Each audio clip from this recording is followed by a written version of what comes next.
السلام علیکم ویور، آج کی میری ویڈیو میں تمام دوستوں کو خوش آمدید۔ ایک بار پھر سے ہم بات کرنے جا رہے ہیں تیرے بن ڈرامہ سیریل کے بارے میں۔ ویورز، تیرے بن ڈرامہ کو بہت خوبصورتی سے ڈیزائن کیا گیا تھا اور شاید ہی کوئی ایکٹر نیگیٹو رول اتنا اچھے سے کر سکے جتنا کہ حیا نے کیا۔ ویورز، حیا نے بے حد محنت سے اپنا کردار نبھایا۔ پچھلی ایپیسوڈ میں کچھ سین تھے جس کی وجہ سے کافی زیادہ ہنگامہ ہوا۔ فینز بہت زیادہ ہرٹ ہوئے اور سوشل میڈیا پر ایک تہلکہ مچ گیا۔ ویورز، مرتسم اور میرب کو اس ڈرامے میں کافی زیادہ تنقید کا نشانہ بنایا گیا۔ فینز ان کو جتنا زیادہ پسند کرتے تھے پھر اتنی ہی زیادہ ان پر تنقید ہوئی اور ہر کوئی یہ کہنے لگا کہ کاش یہ ڈرامہ ہم نے دیکھا ہی نہ ہوتا۔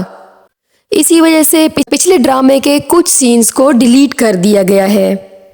اور ویورز، اب نیکسٹ ایپیسوڈ کی جھلکیوں میں دکھایا جا رہا ہے کہ مرتسم میرم کی دوری برداشت بالکل نہیں کر سکتا اور وہ میرب کو خود سے دور نہیں جانے دے گا، جبکہ مریم اور نوریز کی زندگی میں بھی زہر گھولنے کے بعد حیا کو کچھ نہیں ملا اور وہ خالی ہاتھ ہی رہ گئی۔ ویورز، حیا نے جتنے بھی جھوٹ بولے، جتنے بھی ان کی زندگی میں زہر گھولے، پھر بھی وہ مرتسم اور نوریز دونوں کو کھو چکی ہے اور اپنے انجام تک جا پہنچی ہے۔